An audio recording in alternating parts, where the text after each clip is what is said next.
Yeah, Savannah, oh man, we're here to review FaMniversary for, hello everyone, this is not Rick C. For one night only, I have become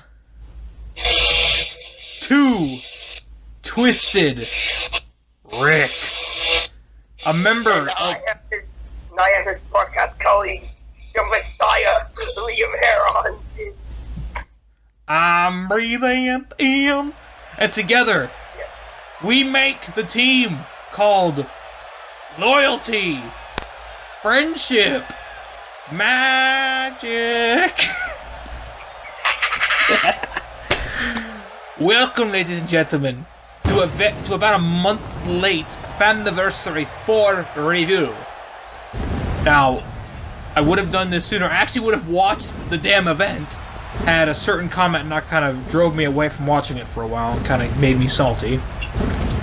But we are finally here. I didn't get to watch the event, but that's why this man right here, Liam Review, is here to help me. You, the Messiah. The Messiah of YCW. Because why not? Because why not? Alright, so this was streamed about a month ago, and why do I choose October 7th to be exact. October 7th, so this was a little less than a month ago. Now, why I'm deciding to do it now? Simple, for that sweet, juicy ad revenue, and those juicy views. Basically, what Rick wants you to do is tell him the result he's going to react to it. It's just like a reaction channels, because why not? Yeah, just like one of those reaction channels where they just... what's it called? Overact. They fake their reactions completely. Or if you like the other ones, they go like, wow. Wow, like Jinx. But anyway, this will not be... I don't know if there's other reviewers that do this. It seems like a lot of the reviewers that we see just always praise Fam for doing everything. This kind of won't be our situation. If we see something that we don't exactly like, we're gonna call it out. Is that right? We're gonna tell the SOB to change that crap. Mm-hmm. Yeah. Well, kind of like what Ron Buster said in the announcement video for the reviews. They use these reviews to, help improve upon themselves. That's what I like. That's what I like about that. They want, they seek the fans' opinions in these reviews. And, yeah, and hopefully we can give, since, we both run leagues that are a little bit under Fam, well, a little bit, I mean a lot, considering... You're a little bit, like, we're freaking under Fam. We are like we're like Kurt Hawkins and Kurt Hawkins and Zack Ryder to the John Cena. That's basically what we are. But, yeah. We're gonna look at it from how, since we book things too, in our own colleagues, we're gonna look at it from a booking perspective. So, Liam has the entire match card prepared, and we're gonna go ahead and talk about it. And as you can see, the two teams we got in the video right here are Team MK and the Nick Club.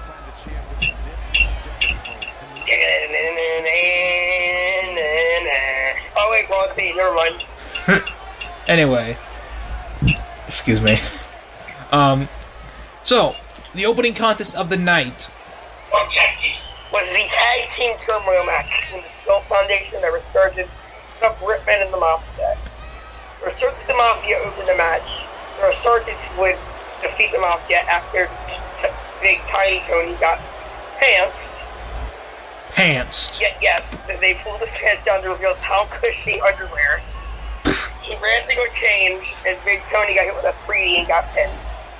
Then the next people in the match were the 2K Games community manager Brian Bohr and the review competition winner for the Royal Rumble, Lawrence Wild. The Resurgence could defeat them. And then out came, Rick likes to call them, the Rats. The Rats. It's the Skull Foundation. And they would lose to the Mafia. And out come my boys, the Britmen. And they would become the brand new FAM tag team. That is right. Now, if you don't know, there's a bit of history in this. So, was it at the FAM Rumble that this all transpired? No, this is actually, if I memory serves me right, this was at Survival when the Mafia caught the Steel Front in their search of them in the fight. Alright, so basically what I've been told what happened is at Survival, the Resurgence were the tag team champions facing up against the Rats and the Skilled Foundation. The Mafia helped the Skilled Foundation beat the Resurgence, and since then the Rats have held on to the tag titles. Until FaMniversary 4, where they were soundly beaten by the Britmen in the Britmen's debut. And for some reason the Britmen were just put in this match, but hey, the Britmen are cool. Correction. This was their official debut. Yeah, it was their unofficial debut was at the FAM World Rumble. Yeah, their official debut. Yeah. So, because we tried to record this before, but I had to go. So, as I recall, you told me the next match was Darin Dastardly versus Lance Frisco, who looks like Lance's contract on the line, yes. He looks the guy who looks like an elderly Oni Lorcan. The Roman Reigns fan. But explain the backstory of this match, Darin Dastardly and Lance Frisco. If I remember correctly, the last Sammy Awards, which was before the Rumble, well, the way I do, and then I went. Hey, that's them, not me. Mm-hmm. It was a certain, I think it was a 6-man battle royal or something. It was down to Frisco and Death Angel, and then like a vignette plays with Darin Dastardly, distracting Lance Frisco, and Death Angel would win to get number 30 spot. Then at the Rumble, the two would have a match for Lance's contract with them to double cutout. Lennox, who at the time was the leader, spoiler alert for the main event, he made the match happen at anniversary, so. And if Lance loses, then he's fired from FAM. Which, unfortunately, he didn't. You're not a fan of Lance Frisco? Hell no, the guy's a Roman Reigns fan. Just kidding. I kid, I don't. We kid around this channel. So yeah, Darin Dastardly is a YouTuber, isn't he? Oh God, no, I don't know. He was like an uncalled, no. Oh, okay. So anyway, I mean, usually those kind of matches are predictable. If the contract, like the career on the line shtick is always kind of really predictable. Like you can always tell who's gonna win. Hence why me and you joked about this. What did we call this again? It's the dual event of all time. I'm sorry, Bash, if you're watching this. I'm sorry. We're sorry. I highly doubt you are. The most predictable event of the... We're sorry, but to be quite honest with you, if you look at the match card, and if you're a longtime fan of FAM, which I'm not, but because I've been informed by Liam, a lot of these matches you could already tell just by looking at them who's going to win. So, who is next? What's the third match of the night? The next match is what I personally enjoyed. It's the friendship of them. Xander, Andy Batable, and Joel Fish. Alrighty. So, were there any big moments in this match? All three of them would use the GTS and the Anaconda fight, and Andy would pick up the win. Yes, there you go. Of course, in the triple threat. It's basically like... Do you remember back at like WrestleMania 29, I believe? No, it was Legacy triple threat and Randy Orton. Yeah, Randy Orton. It wasn't 29, it was 26, I believe. Yeah, 26. I said 26. Yeah, 26. Yeah, it was basically that, but from what you said, it was a good match. Yeah, pretty good. I mean... Speaking of good matches, oh boy, our next one's a good one. Oh. Me and Rick play Pandorino versus Roberto. I love saying it like Roberto. Anyway, after this match, holy shit, there's a people at Pandorino jumping off the fucking stage. Right. But a little bit backstory here. As I can recall, Pandorino wanted to make the hardcore title a legitimate championship in FAM. Am I correct? Yeah, and during the Rumble, Darin, which, oh boy, we talked about him. Oh boy. In advance, I'd like to apologize to Darin for any jokes we make. Legitimate thing during the Rumble. Uh-huh. And Roberto would choke slam Pandering through a table pin against the become champion. And then after almost how long of trying to get back into the spotlight for the trying to get the title back? Oh no. Like a bit later, Pandering wins it only for Darin Dastardly to jump in from behind and take the title. This is what I was talking about when they called it bullshit. Because honestly, what was the point of building Pandorino up to finally get the championship, only to have it be stolen away from him in the end? Honestly, I mean, we'll get to that. But looking at it from a perspective of, you know, Pandorino, I can't help but feel kind of bad for Pans. I mean, he worked so hard to get to this match at FaMniversary. He risked his life by jumping off the stage onto Roberto to get this championship, and then it's stolen away from him. Hashtag Hardcore Army, or whatever. Hardcore was something. We gotta start a hashtag Justice for Pandorino. We'll get a shirt name as soon as this review's up. Thou shall not feed the pandas. Bitch, I'ma feed the pandas if I want to. Damn. Anyway, our next match is for the FAO Global Championship. An Element titled Anarchist. The King of Russian Strong... Am I right? King of Russian Strong Style? Yes. Why do I feel like he's more like an Aleister Black character? Why do I feel like he'd hit the Black Mass? I don't know. But from what you tell me, Anarchist is a pretty cool character. Yeah, I guess. Mm-hmm. So how was the match itself? Plus, what was all the... It was pretty, like, a hard-hitting affair. You know, you got the giant Element, and you've got the king of the Russian Shinsuke Nakamura Aleister Black hybrid in excuse me. Yes.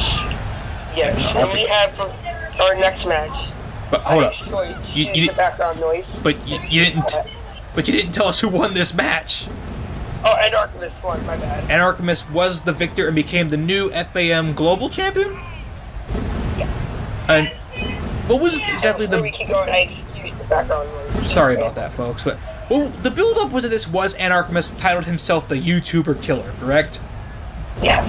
And he went after YouTubers, and that built him up to finally face Element for the title, and he got the final YouTuber he needed. Yeah. Yep. And our next match was, we talk about it later. Saber FAM Championship. Oh boy. Oh boy. Was it just me, or did this match describe Darin's career in a nutshell? This match basically was Darin's career because it was short-lived and complete shit. Damn. Tell everybody what happened, Liam. Match begins. No before Darin appears to buckle, making him bleed, in the first fall. Nose then rolls Darin out to the 525, and Darin taps. It's over in under a minute. Oh, ouch. That's gotta be hard for Darin, but considering Darin was... Okay, I'm gonna be completely honest. From what I saw, Darin had a completely awful run in FAM. He was handed the Global Championship. No, the Cyber FAM. Yes, sorry. Cyber FAM Championship, thanks to Rennick. He was basically Rennick's henchman the whole time. He was the failed guardian angel of Rafazo in the Rumble. He was basically Rennick's bitch. Let's face the facts. I mean, I don't mean any disrespect. Darin actually is a real person. The call of Darin was made by a real person. Or was Darin... We're not talking about the actual person, we're talking about the character. Yes, we mean no offense to Darin as a person. I mean, sure, you're a cool guy, but I'm just going to state the facts. The run was god-awful. I mean, if by some chance, because there's always a chance that even after these kind of matches, the person comes back, but judging by the releases of a few FAM stars, it's unlikely. So, we wish you better luck in your future endeavors, Darin, wherever you go. Our next match is the one I expected this match to be Gunz was going to win. It was going to be Gunz versus Rafazo. How was the match itself, though? The match itself, I unfortunately kind of went to the bathroom during this match. So. It's a Bella's match, basically. Is that what you're saying? No. It's one of those cases, it's kind of odd to talk about like a review on this. One of those cases where it might be a good match, you really like gotta go. I had to go at that point. Honestly, this is where the whole most predictable show of the year kind of comes to a halt, because I thought everybody thought Gunz was gonna win this match, but Raffazo. Should I spoil it? Raffazo won, yes. And he was. I won't say it. I'll say it at the end. But this is another case in why I say this is kind of BS, because Gunz just returned at number 40 in the FAM Rumble. I mean, the hype was real, and then you go and make him lose his revenge match. I mean, it would have been predictable, yes, but it would have helped Gunz. You know, didn't Sean Nova and Raffaello have a match before FaMniversary? Yes, they did. Who won that match? I think Nova won. I'm not sure on that number. I mean, I can understand wanting to push Raffazo, but I don't think a loss would have really hurt Raffazo, considering what happens to the other members of Rennick's army. Alright. Speaking of Rennick's army, our next match is for the FAM Diamonds Championship. Oh boy. The Diamonds Championship. Depends against Jen and E. Now, one thing me and you both knew before this came on, Vikel was going to lose, because two reasons. This was something she said she probably said that basically killed her career, and the fact that the rest of Rennick's army are pretty much fucked. Yep. Wow. I mean, honestly, Vikel, she basically dug her own grave, saying what she did to Nick. We don't tolerate that shit here on this channel.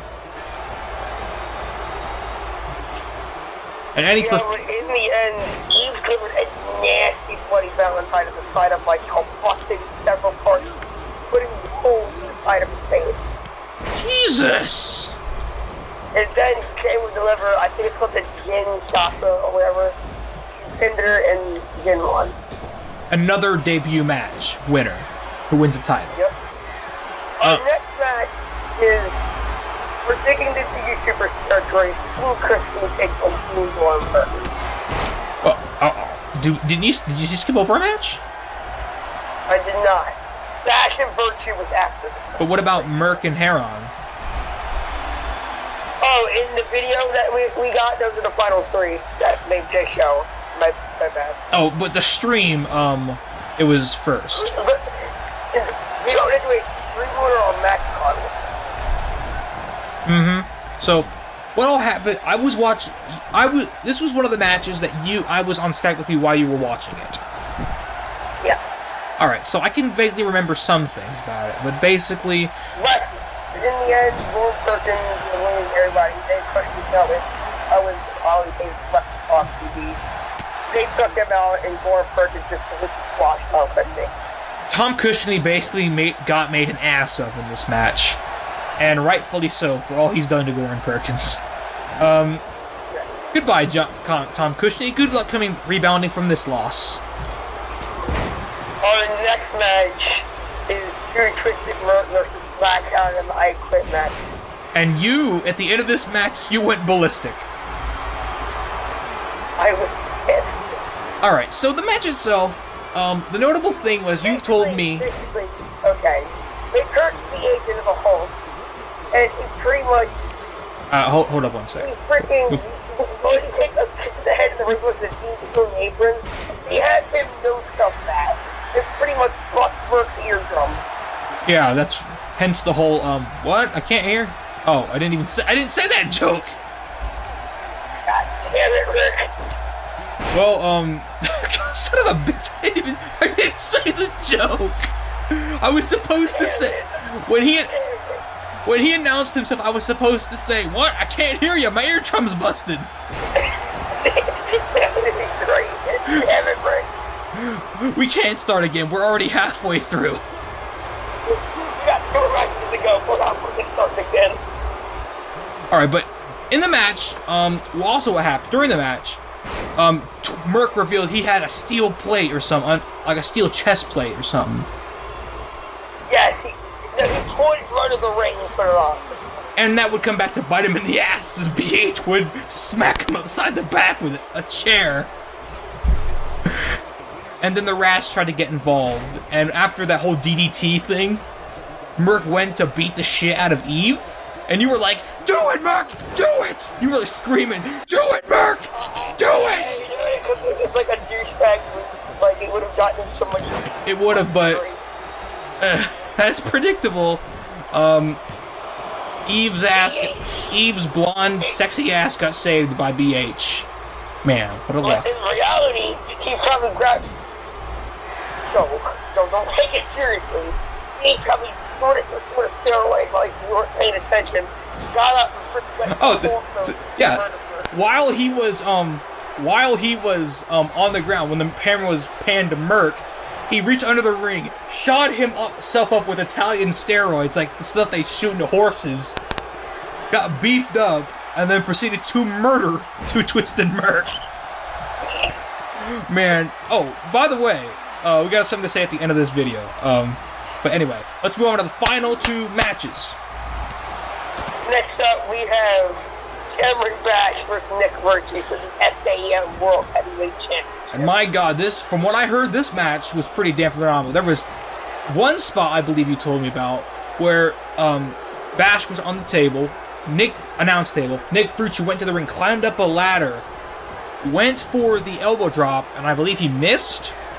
Yeah, he missed. And then, it was a tough battle, but this was another one. This was another one where I thought, this was one where I thought the predictability was gone. I honestly thought Nick Virtue was going to leave FaMniversary 4 with the FAM World title.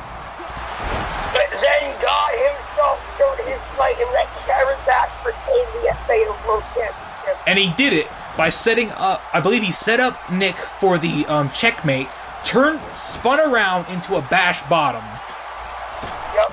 And that got him the 1-2-3. And after the match, when Bash left, Virtue stood in the ring, soaked up the crowd, yada yada yada, started crying. Understandable, I guess. So wait. And then we have the main event. But first, I want to ask. Go ahead. Is Nick Virtue gone? Did he leave FAM? I don't know. It seemed like he's gone from FAM. It said, I mean, it might be one of those things where he takes a hiatus after the loss, after an emotional loss. You know how the hero usually takes a hiatus and something? Yeah. Yeah, it'll probably be that, and then he'll probably come back to face Bash again for reasons. You'll see why at the end of the review. And then we get to the main event. It is, oh boy, the most predictable match of the night. Ron Buster versus Rennick. Oh boy. My boy Rom sold a freaking reverse, I think it was a reverse falling slam from the ring to the outside for an out. Did he really throw him that far? Yes, Rennick threw him that far. You work all this time to build up a heel in Rennick, and he loses to a fucking Pepsi plunge. And after he does that, this, in my opinion, was a fucking laugh fest to see who could know so much better. Exactly. The night we were talking about how they were no-selling everything. Ron Buster, he must have been taking the stuff that Black Heron used to get back up after that DDT. Yeah, Ron was to have an exchange before Black Heron struck to her. Exactly. But what drug do these men taking, and where can I find them? That's some good black tar heroin right there. That's like mixing. And then the shocker. Now, didn't Rom say there was going to be a big shocking ending to FaMniversary? I asked on Twitter, the guy who's on the Twitter account, I think it's that, said something shocking was going to happen. Like how every other FAM messed up. Your stag cut backstage. You remember the Resurgence beating down somebody, and Like the chaos is going on out backstage. Then the lights go out in the ring, they turn back on. That's Angels in the ring.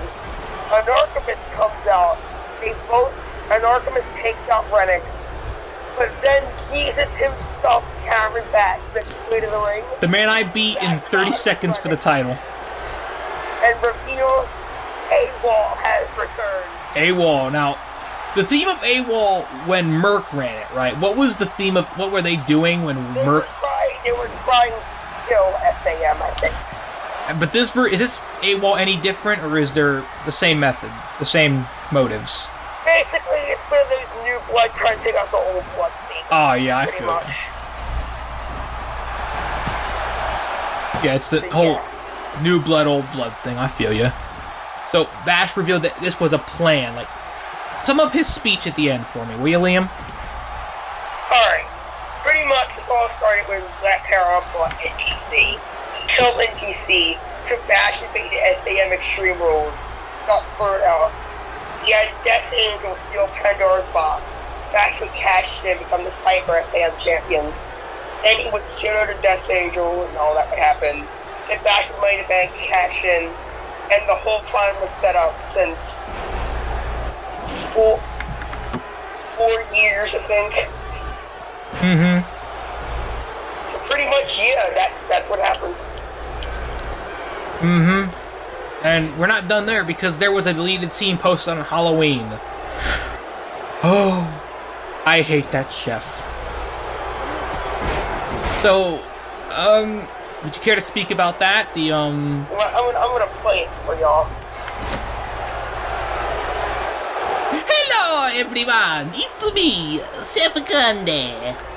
Let me tell you this morning if I did not air. This program was to air at FaMniversary.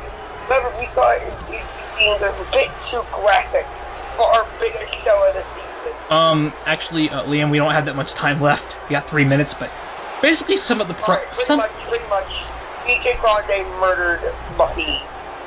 If you think about this, this was supposed to air on the biggest event of their... That's basically their version of WrestleMania. Imagine if WWE booked, I don't know, fucking a chef to murder Heath Slater and cook him up. Basically, this guy is turning people into food, and people are acting oblivious of conspiracy theory. Ron Buster's a cannibal. There you go. That's how he no-sold everything. He's a cannibal. He eats roided up freak shows. Honestly, if you want my honest opinion, I fucking hate this chef. I do not like him. He freaks me out. Especially the fact that he's French. I don't know why the fact that he's French freaks me out even more. He's a fucking nutcase, dude. I don't like this guy. And he even killed me. I mean, I can understand you want to get rid of talent. How about you just release them and kill them? Even if you're on bad terms, just be professional. The fact that they cooked him up and ate him. Everybody in FAM's a cannibal. It's confirmed now. It is confirmed. So, all in all, what did you think of the event? The event was decent. I mean, the action was good, but as we stated, the match types, at least excluding Rafazo and Gunz and Virtue and Bash, were pretty predictable. Yeah, but all in all, FAM put a lot of hard work into this. I will give, I don't usually give ratings, but I'd probably give it a good, I don't know, 3 out of 5. I'll go with that. I'd give it a 3.5 out of 5. If it were going on a thumbs up scale, my thumb would be just above the halfway point. Yeah. Alright. So, all in all... The announcement I want to make real quick, and before we sign off here, is this channel will now include FAM reviews. So, it's the review the Family Award, Cyber Family, all that shit they got coming up, we're going to review. And we're going to do it together, as friends. So, anyway, we're about to wrap up this time. This is Two Twisted Ricks signing off, along with... Liam Heron. And we hopefully will have a more in-depth video about discussion of FaMniversary coming very soon. We hope you guys enjoyed, and we will see you very soon at the next review when we review the Family Awards, I think. Yep.